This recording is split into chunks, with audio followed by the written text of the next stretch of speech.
La parole de Dieu, c'est la vérité. La Bible nous dit, c'est l'apôtre Paul qui va dire à Timothée, chers frères et sœurs, toute écriture est inspirée de Dieu, utile pour enseigner, pour corriger, pour convaincre, pour instruire dans la justice, afin que l'homme de Dieu ou la femme de Dieu que nous sommes, soyons propres et accomplis pour toute bonne œuvre. Donc tous les éléments de la foi et de la piété, chers frères et sœurs, tout ce qui peut nous équiper dans notre marche se trouve dans la parole de Dieu. En dehors de la parole de Dieu, il n'y a pas de vérité, chers frères et sœurs, dans le Seigneur. Toutes les vérités sont dites et consignées dans la parole de Dieu. Et le même apôtre va dire que si on vient vous enseigner, même si c'est un ange du ciel dans le livre de Galates, chapitre 1er, vient vous enseigner quelque chose qui est contraire aux Écritures, même si c'est une vision qu'on vous donne, une prophétie qui vous donne, qui sont contraires à la parole de Dieu, chers frères et sœurs, qui ne nous attache pas, au lieu de nous attacher au Seigneur, au lieu de nous amener à plus de crainte, la crainte de Dieu, au lieu de nous amener à plus d'obéissance au Seigneur, nous éloigne plutôt du Seigneur, ou nous amène à rentrer dans une vie de, je ne sais pas, de rêve, à suivre les fables, les rêves, chers frères et sœurs. Nous n'avons pas à suivre cet homme, chers frères et sœurs. Jésus est le chemin, il est la vérité, il est la vie. Et si nous empruntons le chemin du Seigneur, chers frères et sœurs, vous savez, nous allons trouver la vie. Nous allons trouver la vie dans ce chemin et nous serons dans le véritable parce que lui est la vérité. Alléluia. Il est la vérité. Que son nom soit béni. Nous allons ouvrir la Bible ce matin dans le livre de Genèse, chapitre 26, à partir du premier verset. Nous allons lire Genèse, chapitre 26, à partir du premier verset au verset 3. Et puis nous lirons Genèse 26, le verset... Genèse 26, verset 12, le même chapitre, hein, Genèse 26, verset 12 à 15. Donc je vais lire le premier verset de Genèse, chapitre 26. Il est dit ceci: il y eut une famine dans le pays, outre la première famine qui eut lieu du temps d'Abraham et Isaac. Et Isaac alla vers Abimelech, au roi des Philistins, à Guérar. L'Éternel lui apparut et dit: ne descends pas en Égypte, demeure dans le pays que je te dirai, séjourne dans ce pays-ci, je serai avec toi. Donc séjourne à Guérar, je serai avec toi et je te bénirai, car je donnerai toutes ces contrées à toi et à ta postérité, et je tiendrai le serment que j'ai fait à Abraham, ton père. Donc nous allons lire le verset. Nous allons lire le verset 12. Le verset 12, il est dit: Isaac sema dans ce pays et il cueillit cette année le centuple, car l'Éternel le bénit. Cet homme devint riche et il alla s'enrichissant de plus en plus jusqu'à ce qu'il devint fort riche. Vous comprenez ce que le Seigneur dit là? Cet homme devint riche, donc Isaac, il devint fort riche. Cet homme devint riche et il alla s'enrichissant de plus en plus jusqu'à ce qu'il devint fort riche. Il avait des troupeaux de bétail et des troupeaux de gros bétail et un grand nombre de serviteurs. Aussi les Philistins lui portèrent envie. Gloire à Dieu. Donc nous revenons sur le premier chapitre et le premier verset. L'Écriture ici nous parle d'un temps de famine. Alléluia. Il y a la famine. Et la famine peut frapper n'importe quel pays. Qu'est-ce que c'est la famine? La famine, c'est le manque d'aliments, chers frères et sœurs. Le manque d'aliments auquel la population meurt de faim. Quand il n'y a pas d'aliments, quand il n'y a pas de quoi s'alimenter, nous allons mourir de quoi? De faim. Alléluia. Nous aurons faim parce qu'il n'y a rien. Et en ce temps-là, il y avait une grande sécheresse, chers frères et sœurs.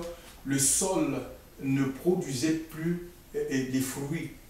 Il n'y a rien, on pouvait mettre les semences. Pourquoi? Parce qu'il n'y a pas d'eau et le sol craquelait, c'était sec. Tout était sec. Et que faisaient les habitants de cette époque? Tous fuyaient, ils allaient en Égypte. Ils allaient s'alimenter en Égypte, ils allaient s'approvisionner en Égypte, ils allaient s'installer en Égypte. Pourquoi? Parce que il n'y avait rien dans le Canaan, à Guérar, chers frères et sœurs. Il n'y avait rien. Et qu'est-ce qui se passe? C'est ce que nous voyons aujourd'hui. Pourquoi les gens allaient-ils en Égypte? Parce qu'en Égypte, il y avait le grand fleuve, le Nil, et puis l'Égypte était à l'époque la puissance la puissance dominante. Donc il y avait beaucoup de richesses en Égypte et c'était bien pour les éleveurs par rapport à leur récolte. Donc il y avait le Nil, même les agriculteurs, ils allaient là-bas et on les donnait des parcelles du terrain, ils pouvaient s'aimer et ainsi survivre, chers frères et sœurs. Donc nous avons donc ici tout le monde, alors que tout le monde fuyait cet endroit où il n'y avait plus rien, c'était sec, c'était aride, tout était desséché, rien ne produisait. Chers frères et sœurs, il y a aussi eu l'intention de Isaac, le fils d'Abraham, de partir de l'Égypte. Il va dire, mais je ne vais pas mourir ici avec mes enfants, puisque tout le monde va en Égypte. Moi aussi, je sauve ma vie, je vais m'approvisionner en Égypte, je vais vivre là-bas. Il va entendre, le Seigneur se révélera à lui en lui disant que reste dans ce pays, là, je te bénirai. Donc Dieu lui demande, il entend, la foi vient de ce qu'on entend, et ce qu'on entend, au Romains chapitre 10, verset 18, ce qu'on entend vient de Dieu. Il entend une voix, donc c'était la voix de Dieu, ce n'était pas la voix de Satan, ce n'était pas la voix, je ne sais pas, d'un homme, d'un prince, le prince de Géa, non, c'était la voix de Dieu. L'Écriture nous le dit, qui lui dit reste dans cet endroit, là où c'est sec, là où c'est aride, là où rien ne produit, là où rien ne sort, chers frères et sœurs. Il dit reste dans cet endroit, moi Dieu, je te bénirai. Et quand nous lisons, le verset 12, il est dit ceci, Isaac s'aima dans ce pays et il cueillit cette année-là le centuple car l'Éternel le bénit. C'est-à-dire que Dieu a accompli sa parole, hein, car Dieu le bénit. Et c'est Dieu qui avait dit je te bénirai. Et il a sémé là où c'était aride.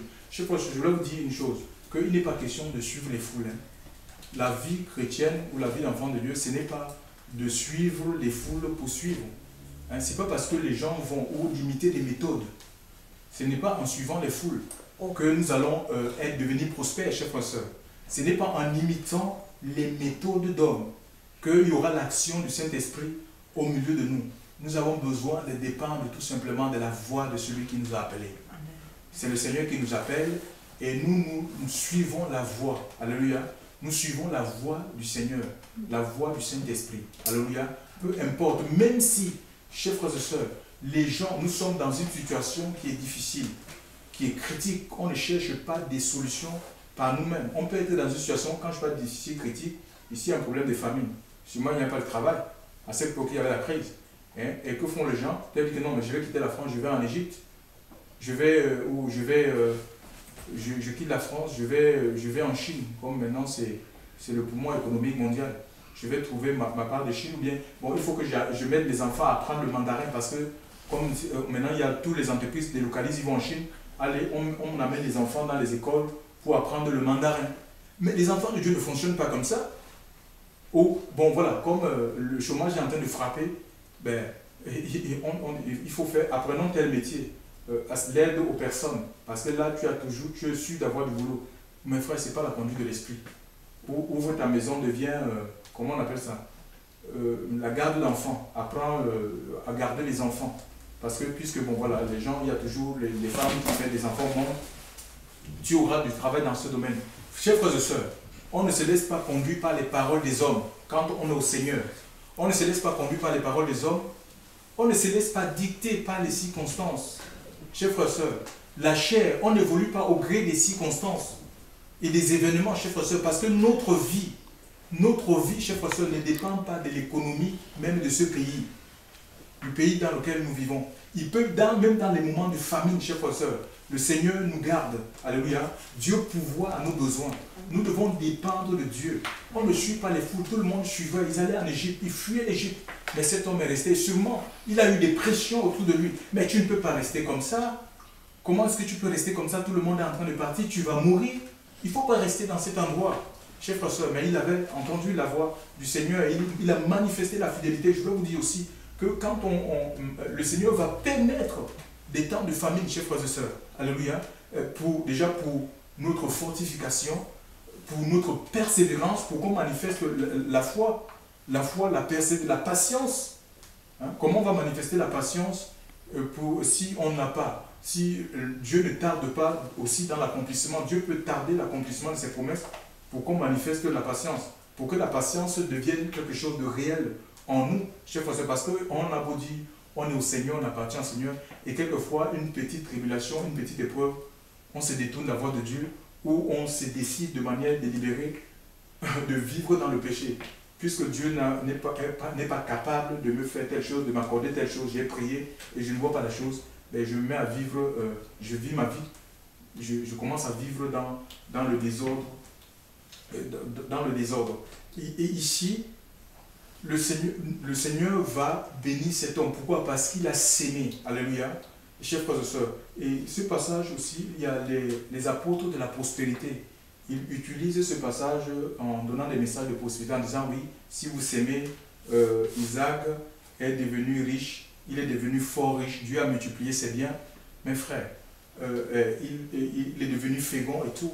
Mais la fécondité dans l'ancienne alliance, ça n'a rien à voir avec les choses matérielles, chers frères et sœurs. Non pas que Dieu ne soit pas capable de nous accorder les choses matérielles, mais déjà tous, on ne sera pas riches. Hein? Dieu ne nous accordera pas tous. À certains, il donnera les biens matériels, à d'autres, non. On aura des biens spirituels. C'est comme ça, pour qu'on dépende les uns les autres. C'est comme ça que ça se passe. Mais tous, on doit porter, on doit s'aimer nos vies, chers frères et sœurs, pour porter du fruit. Le Seigneur va dire ici, il dit, et Isaac s'aima dans ce pays, chers frères et sœurs. Et Dieu voudrait que nous sémions nos vies.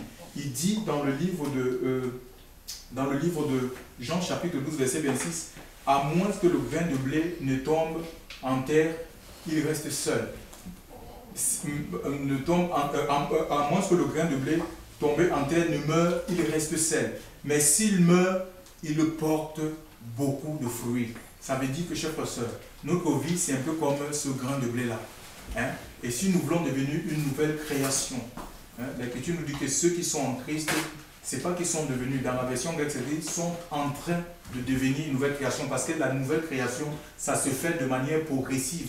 Alléluia. Et c'est progressivement que Dieu travaille la nouvelle création en nous. On n'est pas transformé complètement et totalement le jour où le Christ se révèle dans notre vie. Il y a encore un travail de Dieu qui s'est fait en nous. On a eu un toucher de Dieu. Maintenant, on doit laisser Dieu achever ce qu'il a commencé le jour où il s'est révélé à nos cœurs, le jour où il s'est révélé à nos vies. Ce sont des paroles du Seigneur. Il dit, à moins que le grain de blé tombé en terre ne meure, il reste seul. Mais s'il meurt, il porte beaucoup de fruits. C'est dans le livre de Jean, chapitre 12, verset 24 à verset 24, chers frères et sœurs. Donc, ça veut dire que pour porter du fruit, ben, il faut mourir. C'est comme si tu prends, je ne sais pas, une graine, disons un grain d'orange, une graine d'orange, hein, et tu mets en terre. Cette graine-là va germer, mais elle ne sera plus orange. Ça sera une plante. Alléluia. Et la plante va grandir au fur et à mesure que tu arroses la plante va grandir et elle va apporter des fleurs, chers frères et sœurs, et des fleurs vont sortir des oranges. Vous voyez, donc c'est la même chose qui se fait avec nous. Si on se laisse arroser par l'eau de Dieu, la présence de Dieu, chers frères et sœurs, notre vie sera fructueuse. Et c'est la volonté de Dieu que chacun de nous puissions porter du fruit, chers frères et sœurs. Et que nous soyons, quand on parle du fruit ici, c'est le fruit de l'esprit. Hein? C'est le fruit de l'esprit. Notre vie nous devons porter le fruit de l'esprit. Et pour cela, il faut que nous sémions nos vies, chers frères et sœurs. On doit s'aimer nos vies à la croix. Alléluia. Nous devons s'aimer nos vies à la croix. On doit aller à Golgotha. Chacun de nous doit prendre sa croix et aller à Golgotha. C'est la montagne du crâne. Hein? À Golgotha, il y avait des carcasses d'hommes. C'était des squelettes, hein, donc les carcasses d'hommes. Nous devons venir, des carcasses de squelettes, quoi. Donc à Golgotha, on doit venir jusqu'à ce qu'on devienne quoi? Des squelettes. Hein. Un squelette, c'est un corps qui a été vidé de sa chair, de sa chair, de son sang, de l'eau, chers frères et sœurs. Donc, et Dieu dit, nous devons, la croix ne se porte pas une main. La croix, c'est quelque chose de dur, hein. De lourd. Hein, il faut deux mains. Tu ne peux pas avoir une main, tu portes la croix, et l'autre main, je ne sais pas, tu as la cigarette. Tu as la croix du Seigneur d'une main, et l'autre main, tu as la cigarette. Tu as ou un cigare dans la bouche. tu ne vas pas arriver, chers frères et sœurs. Ça, la croix du Seigneur, ça se porte avec deux mains. Je veux dire qu'on ne sert pas Dieu de manière partagée, chers frères et sœurs. On ne peut pas voir d'une main, on a mis la croix, on porte la croix du Seigneur et l'autre main, on a un roman à caractère pornographique. On a un film X qu'on va mettre dans, je ne sais pas, sur l'écran, dans le magnétoscope ou le DVD, chers frères et sœurs. Ça ne marche pas avec... ça ne marche pas, ça ne fonctionne pas comme ça, chers frères et sœurs. Nous devons s'aimer toute notre vie, chers frères et sœurs. Nous devons apporter notre vie à l'autel de la croix. Vous savez, on a chanté un chant tout à l'heure, ta volonté. Et je veux vivre ta volonté, je veux vivre ta volonté, je veux connaître ta volonté. Oui, on peut connaître la volonté. La volonté de Dieu est, nous dit l'apôtre Paul, elle est bonne, elle est agréable, elle est parfaite. Dans Romains chapitre 12, au verset 2. Mais et pour cela, pour la connaître, pour la discerner, pour la connaître, pour la discerner, au milieu des volontés, parce qu'on a une volonté, mais il faut discerner. La discerner, c'est la capacité de connaître, de reconnaître ce qui est de Dieu et ce qui ne l'est pas. Tu vois, parce qu'il y a des choses qui peuvent paraître être de Dieu, mais qui ne sont pas. Il y a des choses qui peuvent paraître bonnes, mais qui ne sont pas, qui sont bonnes à nos yeux, mais qui sont une abomination devant le Seigneur. Et c'est pour discerner cette volonté, chers frères et sœurs, il faut se déconformer à ce monde. Préalablement, c'est ce que l'apôtre Paul dit. La volonté de Dieu qui est bonne, qui est agréable, parfaite, il ne faut pas se conformer au monde. Il ne faut pas épouser le monde. Vous voyez, tout le monde allait en Égypte, c'était la mode. Tout le monde allait en Égypte. On n'imite pas les méthodes du monde. On n'essaie pas Dieu avec les méthodes égyptiennes, les modes du monde. Comment faire pour se développer, pour grandir. Et c'est tout le monde qui va. On va dans les séminaires de leadership pour faire grandir, fructifier son église. On dirait que l'église, c'est une entreprise. L'église n'est pas une entreprise, chers frères et sœurs. L'église n'est pas une société. Les messages de leadership, ce sont les messages des gens qui ouvrent, je ne sais pas. C'est pour les gens qui ouvrent les sociétés. Ce n'est pas les messages de l'église, ce n'est pas dans la Bible. Alléluia. Donc, comment rendre l'église prospère sur le plan financier? On va prendre les messages de prospérité. Comment on va commencer à enseigner les messages de prospérité. L'amour, à amener les gens à aimer l'argent, à s'attacher à l'argent, à chercher l'argent, au lieu de chercher premièrement le royaume et la justice de Dieu. Et l'Écriture dit que tout nous sera donné par-dessus. Et il dit, même en tant qu'enfant de Dieu, on n'a pas à s'inquiéter du manger et du boire, chers frères et sœurs. Qu'est-ce que nous allons manger, avec quoi allons-nous vêtir? Il dit que c'est les païens qui recherchent ces choses. Et si nous, enfants de Dieu, on se met mais à chercher ces choses, ça veut dire que c'est des choses qui nous éloignent de Dieu. Le Seigneur voudrait que nous nous approchions chaque jour un peu plus de lui, chers frères et sœurs. Sans quoi nos vies seront infructueuses, chers frères et sœurs. Nous ne porterons pas du fruit. On aura une vie médiocre. Et le Seigneur ne veut pas la médiocrité au milieu du peuple. Au milieu du peuple de Dieu. Donc je disais, on ne doit pas épouser les méthodes du monde. Aussi, il y a aussi une autre méthode. Comment faire pour que les âmes viennent à l'église, pour qu'on se multiplie, oui, voilà. Donc, mais qu'est-ce que les gens font? Ils créent des groupes, comme les groupes de gospel, machin, et puis on invite les gens, on crée des chorales, on met des chorales en place. Ce n'est pas dans la Bible, on n'a pas vu des églises on n'a pas vu des églises que ce soit les actes des apôtres, parce que le livre des actes de l'apôtre, c'est l'église naissante. On n'a jamais vu dans tous les épîtres les églises des choristes. Ça n'existe pas, ministère choriste ou don de louange. Ça n'existe pas dans la Bible. On est un peuple d'adorateurs et tous, quand on se retrouve, c'est pour adorer Dieu, conduit par le Saint-Esprit. Alléluia. Si quelqu'un a un chant, il le donne. On ne chante pas sous la dictée d'un homme, d'un technicien de l'ambiance, quelqu'un qui sait chauffer la salle. Non, on chante sous l'inspiration de l'Esprit et selon que l'Esprit de Dieu dispose les cœurs des personnes, chers frères et sœurs, met les chants dans les cœurs pour que nous puissions ensemble, chers frères et sœurs, adorer et louer. Alléluia, on n'est pas là pour faire du spectacle. La louange que nous apportons, c'est pour le Seigneur. Alléluia, c'est pour Dieu que nous chantons. Nous ne chantons pas pour les hommes. Nous ne chantons pas pour avoir une reconnaissance auprès de X, auprès de Y. Mais frère, vous voyez, il n'est pas question de créer ces groupes parce qu'en fait, ce qui attire les âmes dans l'église, c'est le Saint-Esprit. Alléluia, s'il y a la crainte de Dieu au milieu de nous, dans nos cœurs, nous n'avons pas besoin d'inventer les méthodes, chers frères et sœurs, pour attirer les âmes, pour mettre des prospectus, des billets d'invitation organiser des campagnes d'évangélisation. Ce n'est pas dans la Bible. Hein, organiser des campagnes. Leur vie, chers frères et sœurs, en Dieu, ils ne vivaient plus pour eux, chers frères et sœurs. Ils ne se servaient pas des ministères et des dons à des fins carriéristes. Les apôtres, leur but, c'était de voir la gloire de Dieu tout simplement. Ce n'est pas des gens qui s'étaient accaparés des ministères du Seigneur. Ils n'avaient pas fait de l'œuvre de Dieu leur œuvre. Raison pour laquelle le Seigneur les assistait, parce que Dieu, frère, au-delà des paroles que nous pouvons donner, le Seigneur lit les cœurs. Il connaît l'état de notre cœur, chers frères et sœurs. Hein? Et quand les motivations ne sont pas bonnes, mais l'Esprit de Dieu ne peut pas agir, parce que Dieu ne partage pas sa gloire avec les hommes. Dieu ne partage pas sa gloire avec les hommes. C'est le Saint-Esprit. Nous voyons que dans les livres des Actes des Apôtres, que c'est le Saint-Esprit qui attire, qui apporte la croissance dans l'Église. Maintenant, je reviens sur ce livre de Romains. Donc, j'ai dit, on n'épouse pas le monde, on ne suit pas, on ne fait pas les choses parce que tout le monde le fait. Puisque le monde est comme ça, le monde s'habille comme ça. Hein? Habillons-nous aussi comme le monde. Non, il y a une différence entre le peuple de Dieu et le monde, chers frères et sœurs. Donc voilà, nous sommes séparés du monde. C'est ça les saints. Les saints, c'est des gens qui sont mis à part. Il ne faut pas qu'on se conforme au monde. Dieu va nous révéler sa volonté. Et maintenant, pour ne pas se conformer au monde, hein, on va à Genèse maintenant. Toujours l'Apocalypse, Romains, chapitre 12, le premier verset dit « Je vous exhorte par les compassions qui sont en Dieu. » Voilà.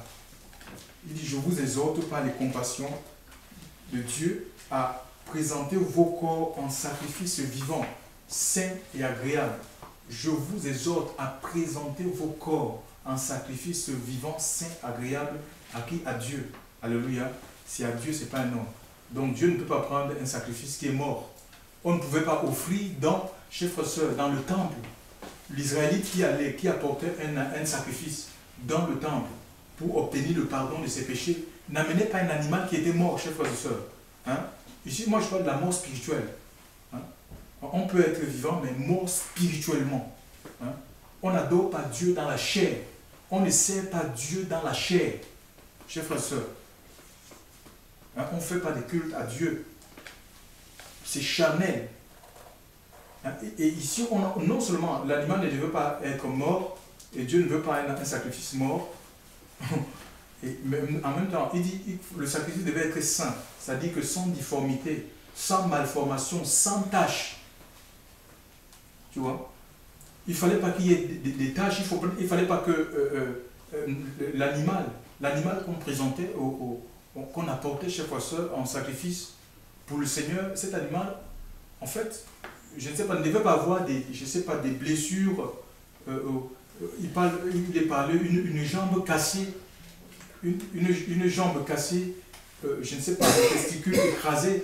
Le corps ne devait pas être abîmé. Imaginez que si on a notre corps qui est complètement abîmé par des pratiques sadomasochistes, abîmé par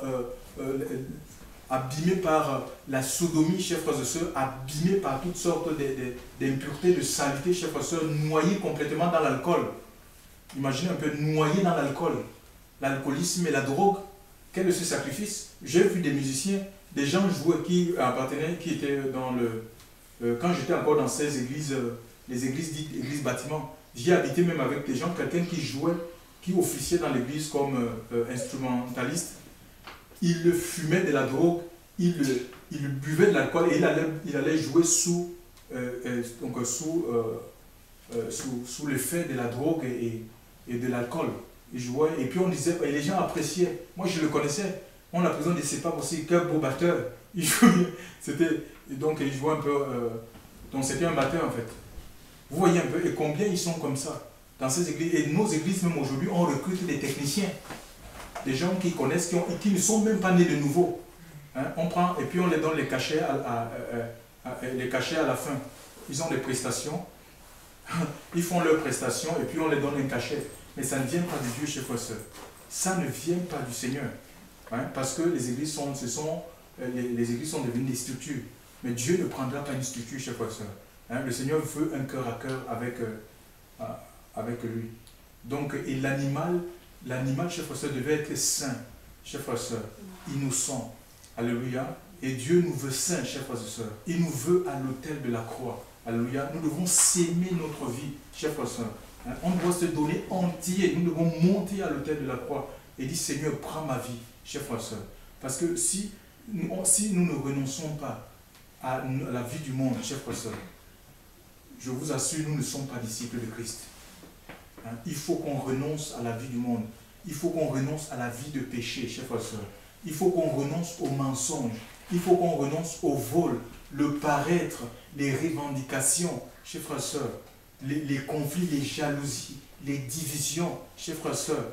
Il faut qu'on renonce à l'orgueil, la prétention. Renonçons à ces choses, chers frères et sœurs. À notre envie de vouloir faire à la place. Sommes-nous conformes à la parole de Dieu?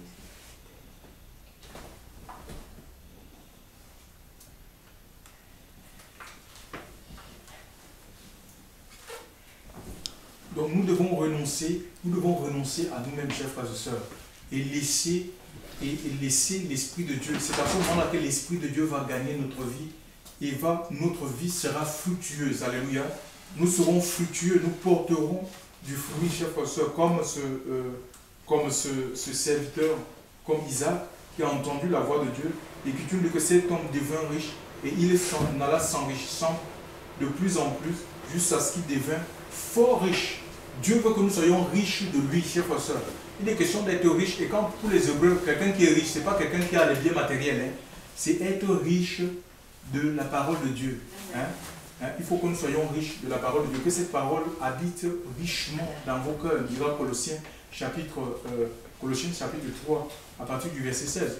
Et aussi, nous devons être riches de la justice de Dieu, riches en amour, riches en paix, riches en joie, riches en justice, riches en fidélité, chers frères et sœurs. Hein? Nous devons être riches en longanimité, chers frères et sœurs, c'est-à-dire qu'on doit être capable d'endurer, parce qu'il y a des souffrances qui sont générées quand on marche avec le Seigneur. Hein? Nous ne sommes pas à l'abri de la persécution, nous ne sommes pas à l'abri de l'épreuve, chers frères et sœurs, mais il faut que nous ayons cette capacité en lui, parce que, chers frères et sœurs, nous avons sémé notre vie, chers frères et sœurs, nous allons avoir la force et la capacité d'endurer les souffrances, les peines, les difficultés, chers frères et sœurs, auxquelles nous sommes confrontés. Gloire à Dieu. Et, chers frères et sœurs, donc ici, le fruit que Dieu demande, c'est le fruit de l'Esprit. Dans le livre de Galates, chapitre 5, verset 22, on va le lire. Écoutez ce que le Seigneur dit dans Galates, chapitre 5, verset 22.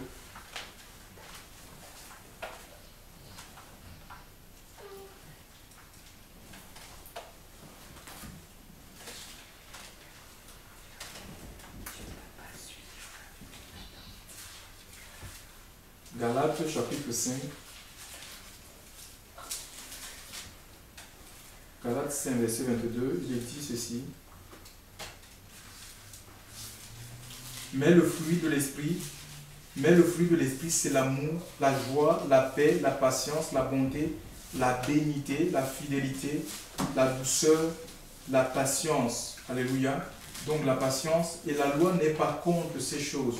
La loi ne condamne pas le fruit de l'Esprit, parce qu'en fait, le fruit de l'Esprit accomplit la loi de Dieu en nous. Quelqu'un qui a le fruit de l'Esprit ne pêche plus. C'est ce que le Seigneur. Donc, et pour avoir le fruit de l'Esprit, il faut s'aimer sa vie. Il faut faire corps avec le Christ. Il faut s'identifier à lui. Il faut s'attacher à sa parole, chers frères et sœurs.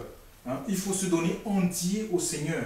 Et c'est lui, le fruit de l'Esprit, du grec karpos. C'est une énergie qui est créée. C'est un organe. Karpos, c'est un organe qui est créé, un fruit qui est créé à partir d'une énergie invisible. Voyez? L'énergie invisible. Donc, si on est attaché au Seigneur, le Seigneur va nous communiquer son énergie, chers frères et sœurs. Il va nous communiquer sa force. Et alors, nous allons accomplir la parole de Dieu, chers frères et sœurs. Nous allons vivre la parole de Dieu. Parce que sans le Saint-Esprit, il nous est impossible de porter le fruit. Le Saint-Esprit, c'est le caractère de Dieu.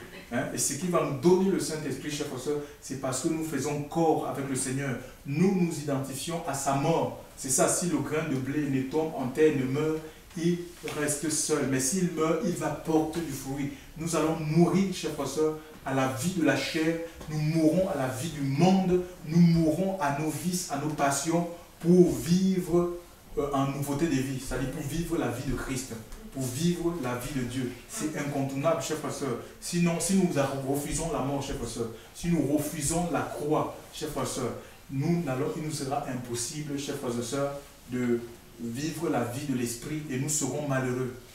Nous serons des chrétiens vides. On va seulement parler de Dieu, on va faire des choses, mais on sera sous l'influence du péché, sous l'influence de la chair. Il est dit contre de telles choses. La loi n'est pas contre, alléluia. La loi n'est pas contre, donc la loi ne nous condamne pas. La loi ne nous condamne pas parce que nous accomplissons la loi de Dieu dans nos membres par le fruit de l'esprit qui est en nous, chers frères et sœurs. Pourquoi? Parce que nous avons accepté de nous identifier à la mort de Christ. Renonçons à notre vie, chers frères et sœurs. Renonçons à la vie de la chair. Alléluia. Si vous vivez dans la chair, l'apôtre Paul va dire, vous mourrez dans vos péchés. Si vous vivez dans la chair, vous mourrez dans vos péchés. Mais si par la chair, vous faites mourir les actions de la chair, alors si par l'esprit, vous faites mourir les actions de la chair, alors vous vivrez. Alléluia. Vous vivrez. Mais que par le Saint-Esprit, nous allons amener la chair à la mort. Nous on peut subir des tribulations, chers frères et sœurs, des envies qui ne sont pas bonnes. Et je vous dis que marchant avec Dieu, l'Esprit de Dieu va nous révéler dans notre cœur des choses qui ne sont pas... c'est pas pourquoi on les pratique, c'est pourquoi on renonce à ces choses. Qu'on appelle le Seigneur au secours. Seigneur, viens au secours de ma vie. Aide-moi à abandonner tel genre, telle habitude. Donc, il nous faut vivre. Pour vivre la vie de Dieu, il faut mourir dans la vie de la chair. Donc, la pratique, quand on parle de la vie de la chair, c'est la pratique consciente du péché. Alléluia. On doit abandonner le mensonge, le vol. Et pour laisser le Seigneur œuvrer. Ainsi, Dieu nous utilisera. Nous serons un instrument, un vase entre ses mains, chers frères et sœurs. Alléluia. Un vase entre ses mains. Et il va nous remplir de son esprit pour que nous puissions, nous puissions abreuver, chers frères et sœurs, autour de nous. Parce qu'on est un peu comme je peux dire qu'on est des contenants. Hein. Et Dieu veut que nous continuions sa présence, alléluia, que nous soyons riches de sa présence, chers frères et sœurs, et pour pouvoir accomplir la mission pour laquelle il nous a placés. On est sel de la terre, lumière du monde. On est des ambassadeurs aussi. Hein. On est là pour réconcilier les gens, le monde avec Dieu. Alléluia. Notre entourage avec le Seigneur. Alléluia. Notre vie doit parler du Seigneur. Et pour cela, il faut que nous sémions nos vies, chers frères et sœurs. Nous sémions nos vies à la croix. Alléluia. En sorte que c'est plus nous qui vivons, c'est lui qui vit en nous. Alléluia. Il dira, Père, à Golgotha, il dira, Père, je remets mon esprit entre tes mains. C'est ma pensée. Alléluia. Je remets ma pensée c'est le ciel de la pensée. Je remets ma pensée entre tes mains. Je ne pensais plus à moi, c'est toi qui penses maintenant à ma place. Alléluia. Et Dieu a des pensées de paix pour chacune de notre vie. Alléluia. L'avenir est tracé, mais nous devons nous laisser conduire tout simplement par le Saint-Esprit et la parole de Dieu. Que le Seigneur nous bénisse, qu'il nous fortifie, qu'il nous encourage, chers frères et sœurs. Dieu ne nous a pas appelés à mener une vie superficielle, légère, le théâtre, à faire le théâtre évangélique. On vient, on se rassemble, et puis chacun doit continuer à vivre comme il pense. On doit vivre la vie de Dieu. Nous sommes un peuple à part, chers frères et sœurs. Alléluia. Il nous a sanctifiés et nous devons achever la sanctification qu'il a commencée. On doit l'aider à achever la sanctification qu'il a commencée en nous, en mettant tout simplement notre volonté à contribution. C'est notre volonté, parce que nous-mêmes, on ne peut pas arriver notre volonté à contribution, et ça permet au Seigneur de travailler notre vie. Alléluia. Tel il est, tel nous serons. Parce que le but aussi, c'est que nous grandissions, chers frères et sœurs. L'Écriture nous dit, hein, voilà, je vais finir par là, excusez-moi. L'Écriture nous dit dans le livre de Luc, hein, on va dans l'évangile de Luc. Écoutez ce que Luc dit. Luc 2. Luc 2, 52, il est dit ceci. Luc chapitre 2, verset 52, il est dit: Et Jésus croissait en sagesse, en stature et en grâce devant Dieu et devant les hommes. Donc la croissance spirituelle, elle est visible devant le Seigneur. Le Seigneur sait que telle personne est mature. Et les hommes aussi, ils le voient, chers frères et sœurs. Les hommes, ils voient notre maturité. Ils discernent, chers frères et sœurs, dans nos paroles. Ils discernent dans notre façon d'être, chers frères et sœurs, dans notre façon d'agir. Ils discernent qu'il y a quelque chose en nous. Il dit Jésus croissait. Et si Jésus est la tête, chers frères et sœurs, nous sommes membres de son corps, ça veut dire que nous devons aussi grandir. Alléluia. Il nous amène à grandir. C'est ça, on n'est pas appelé à être des nains des nabots spirituels, chers frères et sœurs. Le Seigneur veut que nous grandissions, chers frères et sœurs, en sagesse, en discernement. Chers frères et sœurs, nous devons grandir dans la compréhension des mystères des Écritures. Alléluia. Nous devons grandir aussi. L'onction de Dieu doit grandir parce que Dieu nous accorde l'onction par portion. Au fur et à mesure que nous marchons, nous acceptons, chers frères et sœurs, nous renonçons à notre propre vie. Chers frères, nous nous abandonnons entre les mains de Dieu. Alléluia. Il nous accorde, c'est comme ça qu'il déverse cette huile dorée, sa présence dans notre vie. Nous devons grandir dans le Saint-Esprit. L'Esprit de Dieu doit grandir en nous, chers frères et sœurs. Alléluia. Au point de contrôler tous les actes de notre vie. Devant Dieu et devant les hommes, c'est visible. La croissance spirituelle, elle est visible. Même le monde, les gens qui sont sans Dieu, ils voient que ces personnes, ils appartiennent à Dieu. Nous avons l'histoire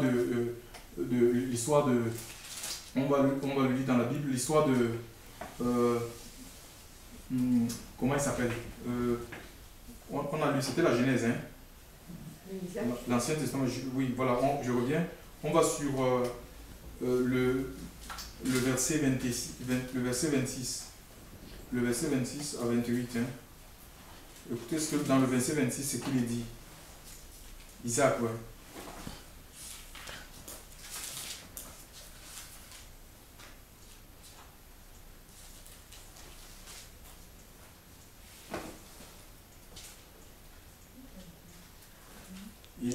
Le chapitre 26, ouais. Chapitre 26, c'était le chapitre, oui. Le chapitre 26, verset 26 maintenant. On va regarder le verset 26. Écoutez ce que le Seigneur dit dans le verset 26. C'est qu'il est dit, Abimelech, vous êtes avec moi? Le verset 26.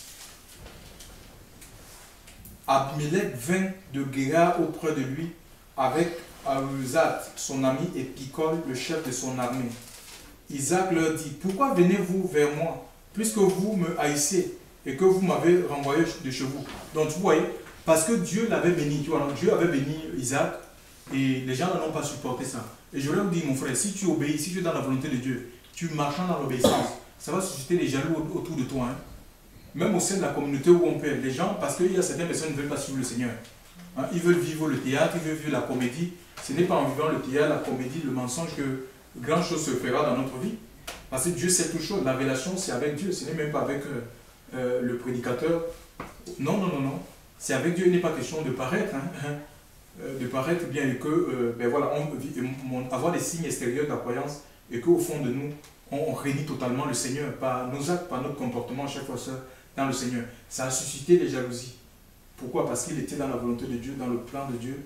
Et le Seigneur, dans un pays où tout était sec, où le sol ne produisait pas son fruit, le Seigneur a fait que cet homme soit fécond, qu'il soit prospère, chers frères et sœurs. Alléluia. Il a prospéré, chers frères et sœurs, malgré les difficultés, pour dire que rien n'arrête le Seigneur. Alléluia.